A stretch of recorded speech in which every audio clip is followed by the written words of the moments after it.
Olá, a graça e a paz do nosso Senhor e Salvador Jesus Cristo. Eu me chamo Anne, eu sou do Rio Grande do Norte e quero, junto com você, compartilhar da poderosa Palavra de Deus em nome de Jesus. Abra o seu coração. Estamos chegando ao 27º dia do tema do livro Uma Vida com Propósitos. Eu estou super empolgada por esse tema, derrotando a tentação. Gente, a palavra está muito especial. Presta atenção nessa palavra. 2 ao Timóteo 2:22 e depois 1 aos Coríntios 10:13. Grava aí. Fuja de qualquer coisa que lhe provoque os pensamentos malignos que os rapazes muitas vezes têm, mas aproxime-se de qualquer coisa que o leve a querer fazer o bem. Tenha fé e amor e sinta prazer na companhia daqueles que amam o Senhor e têm um coração puro. 3 coisas eu quero destacar nessa passagem. Primeiro, fugir. Segundo, se aproximar e depois sentir prazer. Você deve fugir e fugir de qualquer coisa que provoque pensamentos malignos. Você deve se aproximar de qualquer coisa que leve você a fazer o bem. E você tem que sentir prazer apenas nas pessoas que têm um coração puro. Portanto, aquilo que Deus remove do teu caminho certamente é porque Ele conhece o coração e somente Deus conhece o coração. Lembre-se disso. Agradeça porque é livramento, tá bom? E também glorifique a Deus pelos bons amigos, pelas pessoas de caráter, pessoas maravilhosas que o Senhor aproxima de você. Agora vamos ao segundo texto. Lembre-se de que as tentações que sobrevêm à vida de vocês não são diferentes das que os outros experimentam. E Deus é fiel e Ele impedirá que a tentação se torne tão forte que vocês não possam suportá-las. Quando forem tentados, Ele lhe mostrará uma saída, de modo que vocês não venham a cair. Eu quero destacar aqui algumas coisas. Primeiro, todo mundo passa por isso. É o que o texto bíblico fala. Todos passam, não é diferente o que você passa do que outras pessoas passaram ou vão passar ou estão passando. Deus, Ele impede que essa tentação seja para além das suas forças ou da sua capacidade de resistir. Sabe aquela coisa que eu vou morrer, eu não vou aguentar? Pois é, todos nós somos um pouquinho dramáticos, né? Quem nunca passou por isso? Eu mesmo já passei, inclusive. Anne, mas você é psicóloga e já pediu para morrer? Sim, já pedi sim. Por não aguentar o peso de uma luta. Mas a palavra diz o caminho. Quando coisas terríveis acontecer conosco, Deus sempre vai mostrar uma saída e não vai permitir que eu e você venha a cair. Então, o subtítulo, sempre há uma saída. Vamos à leitura. Pode ser que às vezes você sinta que uma tentação é forte demais para ser tolerada. Mas isso é uma mentira de Satanás. Deus prometeu nunca permitir que houvesse sobre você mais do que Ele colocou dentro de você para lidar com a situação.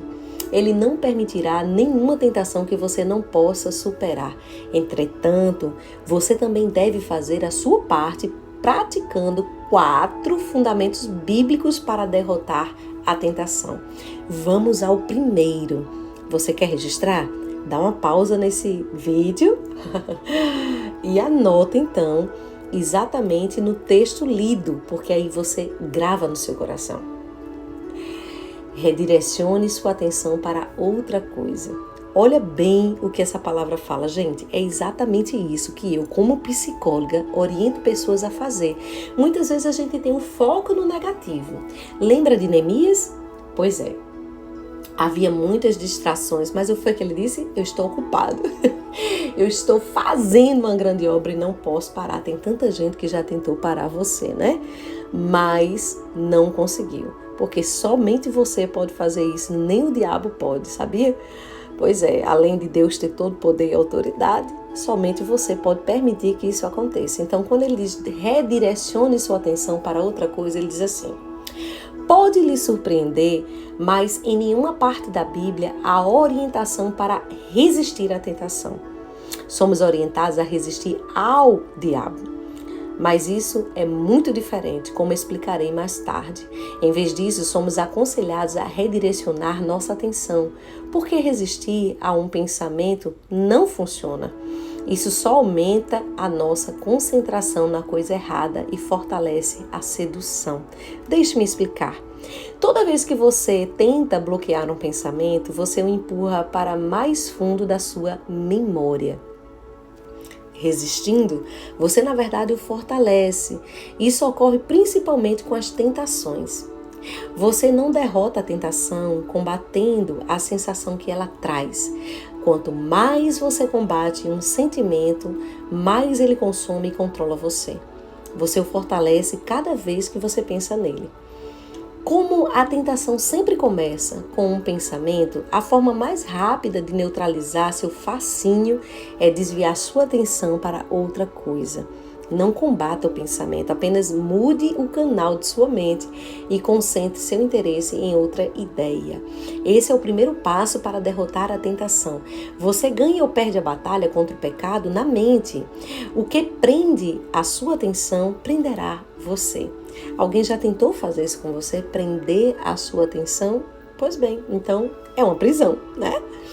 Foi por isso que Jó falou: fiz acordo com os meus olhos de não olhar com cobiça para as moças. E Davi orou: não me deixes ficar pensando em coisas sem valor.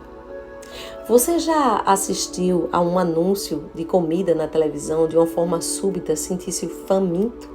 Você já ouviu alguém tossir imediatamente e sentiu vontade de limpar a garganta? Já assistiu a alguém dando um grande bocejo e sentiu o impulso de bocejar? Você talvez esteja bocejando, inclusive agora, enquanto você lê isso.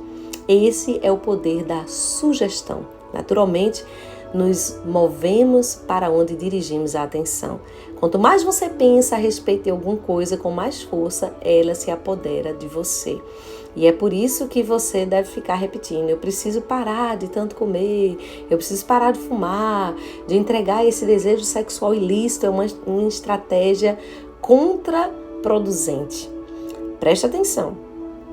Ela o mantém concentrado no que você não quer. É como se você estivesse anunciando: nunca vou fazer o que minha mãe diz. Então você está apenas programando para repetir exatamente o que foi feito. Inclusive, gente, eu quero acrescentar que isso daí tem tudo a ver com a técnica chamada PNL. É uma técnica de reprogramação neurolinguística. Quando nós dizemos não, nós reforçamos o que não queremos. A maioria das dietas não funcionam porque você mantém pensando na comida o tempo todo, garantindo que você vai ficar faminto. Do mesmo modo, um orador que fique repetindo para si mesmo: não fique nervoso, programa-se para ficar nervoso. Ao invés disso, ele deveria concentrar os seus pensamentos em qualquer coisa, exceto suas sensações. Ele poderia concentrar-se em Deus, na importância do discurso ou nas necessidades daqueles que irão ouvi-lo. A tentação começa capturando sua atenção. O que capta sua atenção desperta suas emoções. É o que nós psicólogos chamamos de gatilhos. Então, suas emoções ativam seu comportamento e você age baseado no que sente. Por isso que nós não devemos andar pelos sentimentos, mas andar por fé. Deus é muito sábio, muito inteligente, né? Quanto mais você se concentrar em seu não quero fazer isso, com mais força isso aprisionará a sua ideia. Ignorar a tentação é muito mais eficiente do que combatê-la. Uma vez que sua mente esteja focada em alguma outra coisa, a tentação perde a força. Então, quando a tentação chamar ao telefone, você não discuta com ela. Desligue-a! Não é raro que isso signifique sair fisicamente de uma situação tentadora. Trata-se de uma ocasião em que não é errado fugir. Levante, desligue o televisor, afaste de um grupo que está fofocando, deixe o cinema no meio do filme, não fique evitando o ferrão, afaste das abelhas. Tem muitas abelhinhas, viu? Faça o que for necessário para desviar sua atenção em outra direção. Na perspectiva espiritual, a mente é o órgão mais vulnerável. Para reduzir a tentação, mantenha ocupada com a palavra de Deus e com os bons pensamentos. E eu acrescento aqui os bons amigos, tá? Você derrota os maus pensamentos pensando em algo melhor e naquilo que te faz bem, porque o que não te faz bem, irmãos, chuta que laço. É o princípio da substituição que o autor do livro chama. Você sobrepuja o mal com o bem. Satanás não pode tomar a sua atenção quando sua mente está preocupada com algo mais. É por isso que a Bíblia insiste que tenhamos em mente, a mente é direcionada. Fixem os seus pensamentos em Jesus. Lembrem-se de Jesus Cristo. Encham a mente de vocês com tudo que é bom e merece elogios e tudo que é verdadeiro, digno, correto, puro, agradável e decente, disse o apóstolo Paulo. Se você realmente quer derrotar a tentação, deve administrar sua mente e controlar o que absorve na mídia. O mais sábio homem que já viveu advertia: tenha cuidado com o que você pensa, pois a sua vida é dirigida pelos seus pensamentos. Não permita que o lixo entre em sua mente sem critério. Seja seletivo, escolha cuidadosamente aquilo em quem pensar. Siga o exemplo de Paulo, levando cativo todo pensamento para torná-lo obediente a Cristo. Isso exige a prática de toda uma vida, mas com a ajuda do Espírito Santo, você pode reprogramar sua forma de pensar. Gente, esse autor ele é extraordinário, porque tem tudo a ver com as técnicas utilizadas em trabalho de terapia. Segundo ponto, vamos lá? Registra. Revele sua luta a um amigo devoto ou a um grupo de apoio. Aqui eu considero que eu não falaria a um grupo de apoio, tá bom? Eu falaria a um amigo ou, de preferência, a um psicólogo, porque hoje quem chamamos de amigo, infelizmente, não é, né? Ou tem a capacidade de nos trair. Então, para nos poupar de guerras desnecessárias, principalmente no âmbito espiritual, e não estou dizendo que não existam amigos, porque existem, mas essas pessoas mudam de natureza pelos motivos espirituais explícitos na palavra de Deus, né? Elas têm uma mente pervertida, uma mente cauterizada, elas têm um entendimento cegado pelo inimigo e aí, literalmente, elas mudam de personalidade. Então, eu diria para vocês que confiem em Deus e, abaixo disso, pague uma sessão, se for preciso, para conversar com um psicólogo ou uma psicóloga cristã de preferência, porque ali o seu segredo é tabu, né? E se a pessoa falar, obviamente, né, ela estaria cometendo até mesmo um crime. Então, aqui vai dizer: você não tem de espalhar para todo mundo, mas precisa pelo menos de uma pessoa que você possa confiar e partilhar abertamente sua luta. A Bíblia diz: é melhor ter um amigo do que ficar sozinho. Se você cair, seu amigo pode ajudá-lo a levantar-se. Mas se você cair sem ter um amigo perto, está realmente em dificuldades. E eu concordo, gente, com isso, plenamente. Mas com as certas ressalvas que eu falei. Deixe-me ser claro. Se você está perdendo a batalha contra um mau hábito persistente, um vício, uma tentação, você está emperrado em um ciclo repetitivo de intenção, fracasso e culpa. Exatamente. Intenção, fracasso e culpa. Eu vou dizer de novo: mau hábito persistente, certo? Emperrado em um ciclo. E esse ciclo, intenção, fracasso e culpa. Não irá se recuperar por conta própria. Você precisa de ajuda de outras pessoas. Algumas tentações são vencidas somente com a ajuda de parceiros. Ore e você o incentive. Alguém a quem você possa prestar contas. O plano de Deus para seu crescimento e libertação inclui outros cristãos. A comunhão honesta e autêntica é o antídoto para a sua luta solitária contra o pecado em diferentes níveis e para você vencer. Deus diz que essa é a única forma de conseguir escapar, Portanto, confesse os seus pecados uns aos outros e orem uns pelos outros para serem curados. Então, nós precisamos de pessoas, precisamos de amigos e precisamos confessar o nosso pecado. É uma dica que aqui eu daria por causa dessa palavra, certo? Você não precisa explicitar o que é nem quem é, mas se você quiser dizer, apenas por questão de mudar esse ciclo de intenção, fracasso e culpa, você pode confessar sem especificar e pedir para que a pessoa ore por você. Nós sabemos que o Senhor pode te restaurar. Continuando, você realmente quer ser curado daquela tentação persistente que segue você, derrotando você continuamente? O autor do livro pergunta. A solução é simples. Não reprima, confesse, porque tudo aquilo, irmãos, que nós escondemos está no território das trevas. Não oculte, exponha. Exponha seus sentimentos e isso será o início da cura. Se você de fato quer ser curado, quer ser curada, então não engula. Bote para fora, em nome de Jesus. Esconder a dor é fazer com que ela intensifique. Os problemas crescem na escuridão, tornando-se cada vez maiores, mas expor à luz da verdade, eles terminam perdendo o seu efeito. Suas enfermidades não têm exatamente a medida de seus segredos. Tudo aquilo que você cala, o corpo fala. Já ouviu falar nisso? Psicossomática. Então tire a máscara, pare de fingir, de ser perfeito, de tentar ser perfeito. Venha para a liberdade. Foi para isso que Cristo te libertou. Você sabia que na terapia a gente chama isso de autoconhecimento? É interessante que Jesus diz: conhecereis a verdade e a verdade vos libertará. Em uma determinada igreja, o autor do livro dá um exemplo.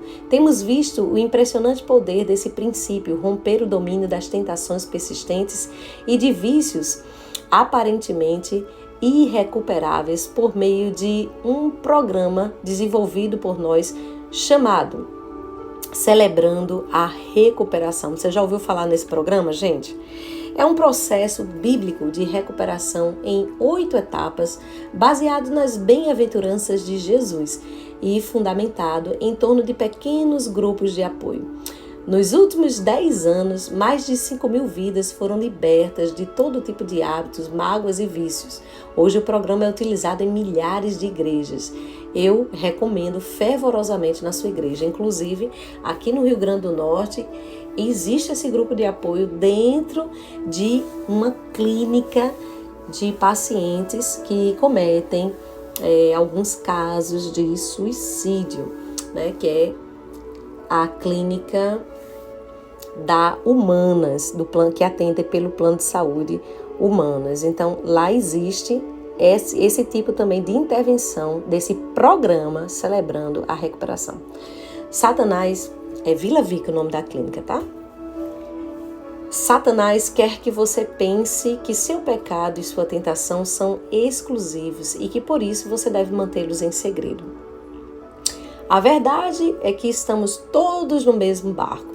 Se nós tratássemos os outros tão imperfeito quanto nós, né, gente, haveria menos pessoas, muito menos pessoas apontando o pecado dos outros. Até porque Mateus 7 vai dizer que à medida que você julga, você é julgado. Então, se estamos todos no mesmo barco, para que fazermos isso? Apenas a palavra, ela é espelho e não é para refletir a imagem do outro, mas a nossa própria imagem, né?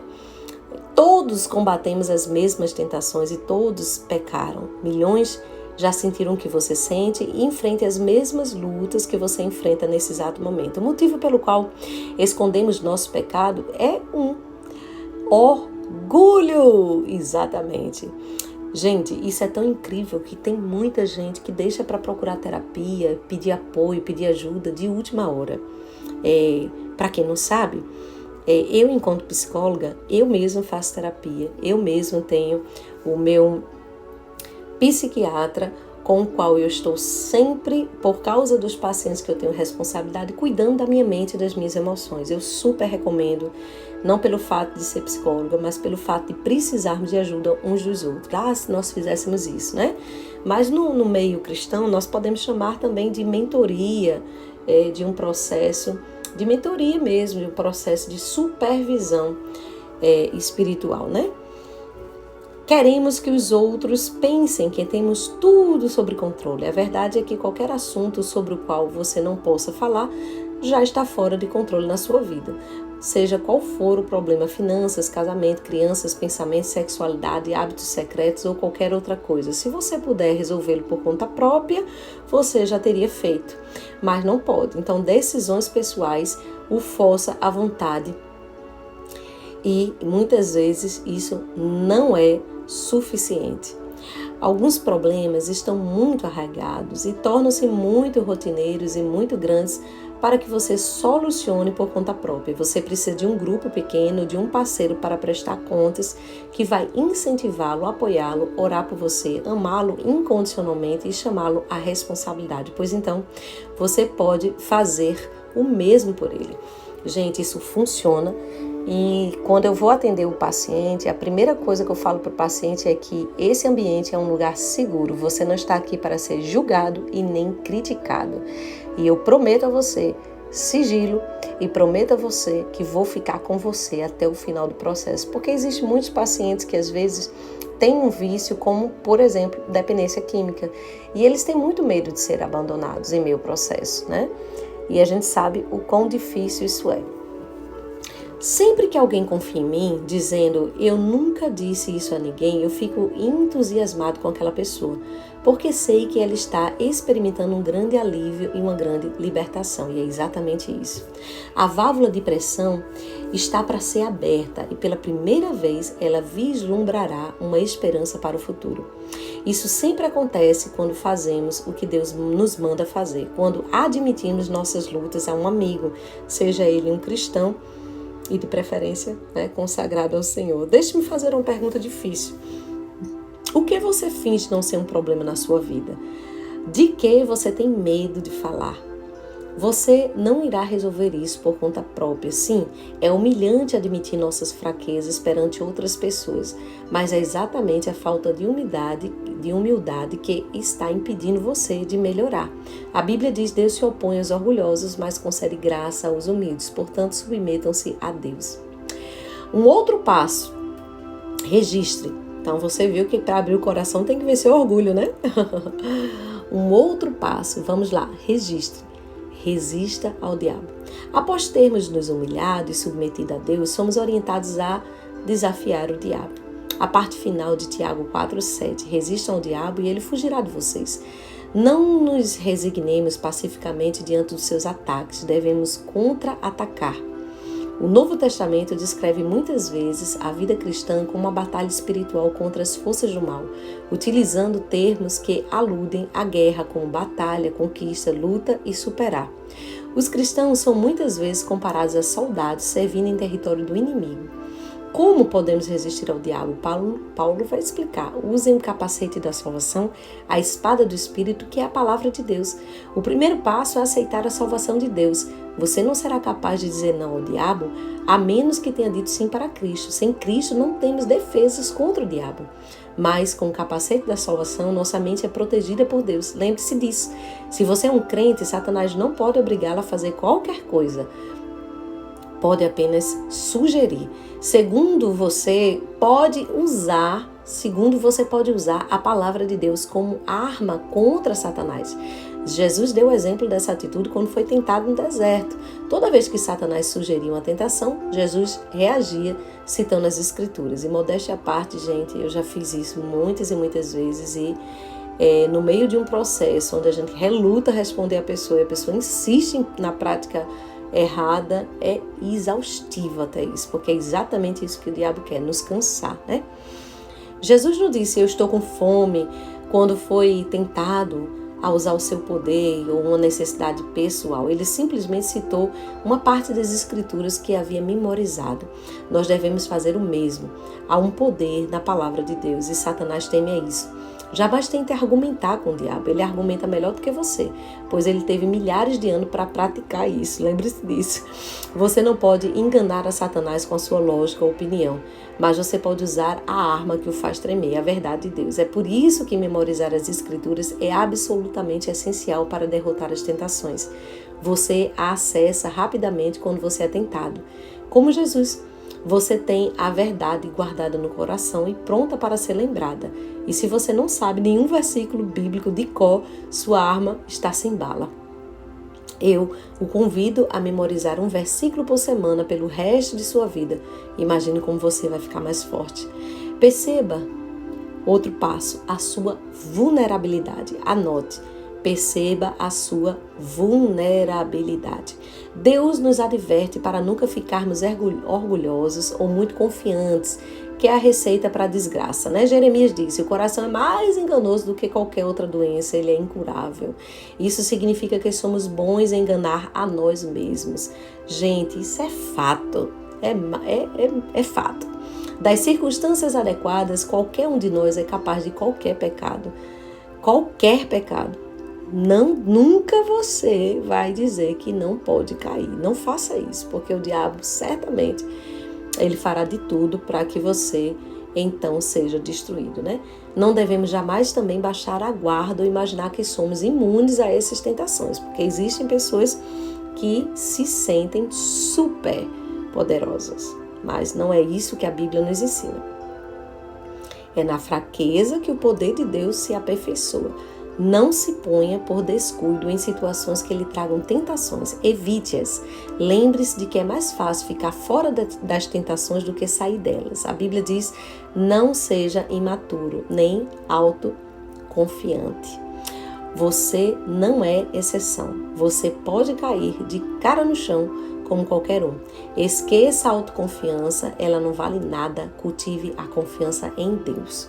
E hoje é o 27º dia pensando sobre o meu propósito. Um tema para reflexão. Sempre há uma saída. Um versículo para memorizar. 1 Coríntios 10:13. Deus é fiel. Ele impedirá que a tentação se torne tão forte que vocês não possam suportá-la. Quando forem tentados, Ele mostrará uma saída, de modo que vocês não venham a cair. E a pergunta para meditar. A quem eu poderia pedir para o meu parceiro espiritual, quem eu poderia fazer essa pessoa para ser meu parceiro espiritual, para me ajudar a derrotar uma tentação persistente ou pedir para que ore por mim. Todos os dias, gente, posso estar com o que for, todos os dias. Eu tenho o meu horário de devocional. Você já tem isso? Você não imagina como isso pode te guardar, te livrar de muitos males presentes nesse mundo. Para derrotar a tentação, você precisa de Jesus. Tenha certeza que o Espírito Santo ele intercede por você em meio à fraqueza. E você, claro, pode fazer isso também com um amigo. Mas eu aconselho que você não dependa de ninguém. Especificamente, não ponha o seu coração nas pessoas. Ponha o seu coração em Deus e a sua confiança totalmente nele. E também tenha bons amigos, bons relacionamentos e também confie sim nas pessoas. Não tudo, mas aquilo que é necessário para que você seja curado. Agora vamos à prática da oração para que no nome de Jesus essa tentação hoje na minha vida e na sua vida, porque a palavra é para mim também, venha cair por terra. Pai, em nome de Jesus, nos ensine agora, Senhor, a fugir dos pensamentos malignos e nos aproxime de coisas que nos levem a fazer o bem. Que nós venhamos a andar na companhia de pessoas que têm um coração puro. Que o Senhor possa arrancar dos nossos caminhos pessoas impuras, más, pervertidas, infiéis, idólatras, no sentido de ego ou de qualquer outra coisa, Pai. Que o Senhor possa nos livrar das garras do inimigo usando essas pessoas, porque o diabo não usa mesa nem cadeira, usa gente mesmo. E nós pedimos a Ti, Senhor, a capacidade do dom mais especial que eu considero na terra dos viventes aqui, é o dom do discernimento de espírito. Eu digo isso, Senhor, com o coração contrito, quebrantado e humilde na Tua presença, Pai. Nos mostre uma saída. Que o Senhor venha nesta noite, neste dia, neste momento, que Tua filha e Teu filho venham ouvir esse áudio, a redirecionar a nossa atenção, para que nós não venhamos a reforçar o comportamento do qual o diabo queira se favorecer. Muda o nosso foco, Pai, que nós venhamos a focar na Tua obra, nas coisas do alto, onde Cristo está assentado à direita de Deus, que nós venhamos a fixar o nosso pensamento em Jesus. Senhor, em Teu nome, nos ensine em Teu nome em meio a tudo isso. Também nos coloque diante dessa luta, um amigo, um grupo de pessoas, como diz esse livro, para que nós venhamos, Senhor, a sermos curados, confessando os nossos pecados uns aos outros, Senhor, sem medo de sermos julgados, porque só o Senhor pode nos julgar da forma devida, que nós venhamos a ter humildade para isso, que é o passo, vencer o orgulho, Senhor, que no nome de Jesus essa exposição não seja para a vergonha, mas para a derrota do diabo, Pai, porque nós Te pertencemos, que nós venhamos literalmente a celebrar a nossa recuperação através dessa confissão mútua. Ó Pai, que também o Senhor nos ensine a resistir ao diabo, nos ensine em Teu nome, Senhor. O Senhor nos deu poder e nos deu autoridade no mundo espiritual para conquistar, para lutar e para superar qualquer que seja a batalha, Pai. Tanto que o Seu Espírito está conosco para provar isso. Mas isso não vem da nossa capacidade, Pai, mas vem da Palavra de Deus, que é a arma mais poderosa deste mundo. Então nós nos revestimos agora do nome de Jesus, do poder da Tua soberana Palavra, percebendo, Senhor, a nossa vulnerabilidade, a nossa fraqueza, Pai. O nosso coração nos engana, nós nos auto-enganamos, muitas vezes também nos deixamos enganar, mas pedimos a Tua misericórdia diante de todas as falhas, as quais nós não estamos tentando Te encobrir. Tu conheces, sabe de todas as nossas mazelas, que nós não venhamos a ser imaturos, infantis, mas adultos no entendimento e quanto à malícia, como crianças, Senhor, porque é assim que o Senhor quer, que nós venhamos a confiar em Ti nesse dia chamado hoje. Nos mostra a saída, derrota todas as tentações persistentes. Eu oro pelos Teus filhos e filhas que estiverem nesse momento ouvindo esse áudio, como eu já tenho recebido tantos testemunhos, Senhor Jesus. Que o Senhor venha operar mais uma vez, para que o Teu nome seja glorificado. Assim eu já Te agradeço. Amém e amém.